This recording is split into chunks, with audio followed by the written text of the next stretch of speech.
தாவேகா பரப்புரை கூட்ட நெரிசலில் ஒரே கிராமத்தைச் சேர்ந்த 5 பேர் உயிரிழந்திருக்கிறார்கள். விவரங்களை நமது செய்தியாளர் மோகன்ராஜிடம் கேட்கலாம். மோகன்ராஜ், தொடர்ந்து நேற்றிரவிலிருந்தே நம்ம இது தொடர்பான செய்திகளை பார்த்து வருகிறோம். ஒரே கிராமத்தைச் சேர்ந்த ஏமூர் கிராமத்தைச் சேர்ந்த 5 பேர் உயிரிழந்திருப்பதாக அறிகிறோம். இந்த கிராமமே இன்றைக்கு துயரத்தில் மூழ்கியிருக்கும் என ஒரு மோசமான செய்தி. 5 பேர் உயிரிழந்தவர்கள் யார்? அவர்களுடைய குடும்பத்தினருடைய நிலை என்ன? மோகன்ராஜ்.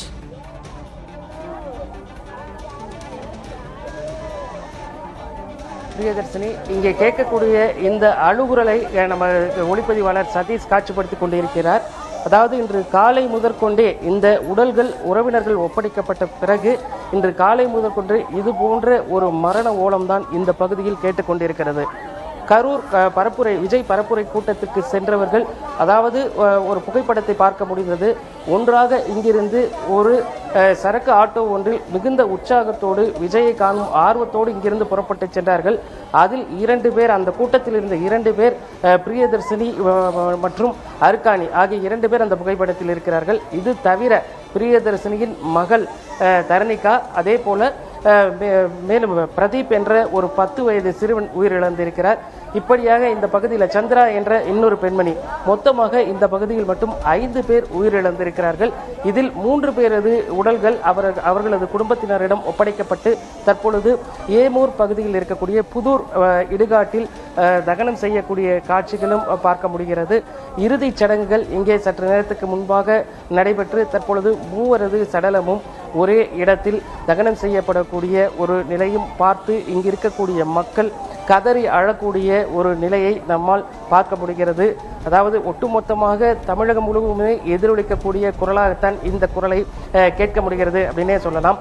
காரணம், இவர்கள் மட்டுமல்ல, இந்த கூட்ட நெரிசலில் சிக்கி 39 பேர் உயிரிழந்திருக்கக்கூடிய நிலையில் ஒவ்வொரு இடத்திலும் இது போன்ற ஒரு மரண ஓலத்தை தான் கேட்க முடியும் அப்படிங்கிற ஒரு சூழல் தான் நிலவிட்டு இருக்கு. தற்பொழுது உறவினர்களிடம் ஒப்படைக்கப்பட்ட உடல்கள் தகனம் செய்யப்பட்டது. குறிப்பாக தாயும் மகளும் பிரியதர்ஷினி மற்றும் அவரது மகள் தர்ணிகா இருவரும் அருகாமையில் ஒரே இடத்தில் அருகருகிலே வைத்து தீ மூட்டக்கூடிய இந்த காட்சிகளை பார்க்கும் பொழுது சொல்லனா துயரைத்தான் ஆழ்த்தும் அப்படின்னே சொல்லலாம்.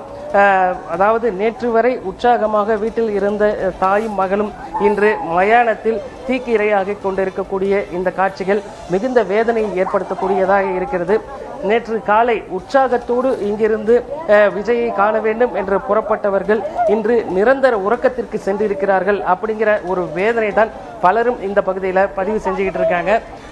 காரணங்கள் எப்பேற்பட்டதாக இருந்தாலுமே கூட இந்த உயிரிழப்புகள், இந்த மரணங்கள் அப்படிங்கிறது யாராலையும் எவராலையும் ஏற்றுக்கொள்ள முடியாத ஒரு ரணமான ஒரு விஷயமாகத்தான் பார்க்கப்படுகிறது.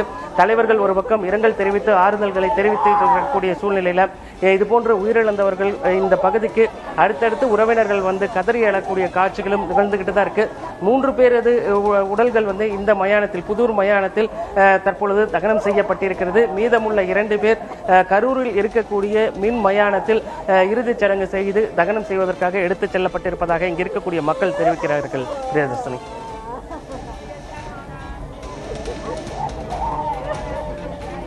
கொடுந்துயரான ஓர் செய்தி. அந்த கிராமமே இன்றைக்கு துயரத்தில் மூழ்கி இருக்கிறது.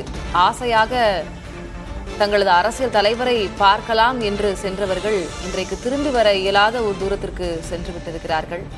நிச்சயமாக மனம் கணக்கிறது இந்த காட்சிகளை பார்க்கும்போது. அதுவும் அதில் 2 குழந்தைகள், எதிர்கால சந்ததி எவ்வளவு ஆசையாக வளர்த்திருப்பார்கள். எதற்காக செல்கிறோம், எதற்காக இறக்கிறோம் என்பதை தெரியாமல் என்ன நடக்கிறது என்பதை தெரிவதற்கு முன்பாகவே அந்த குழந்தைகள் தங்களுடைய உயிரை விட்டிருக்கிறார்கள். மிகவும் கனமான ஒரு செய்தி. இதனை கடந்து செல்லவே முடியவில்லை. மோகன்ராஜ், உங்களுடைய விவரங்களுக்கு நன்றி. நம்ம தொடர்ந்து இது குறித்து தான் பார்க்க போகிறோம். கரூர் துயரம் தமிழகத்தையே வேதனையில் ஆழ்த்தி இருக்கிறது, இந்தியாவையே உலுக்கி இருக்கிறது என்பதாகவே நம்ம கொள்ளலாம்.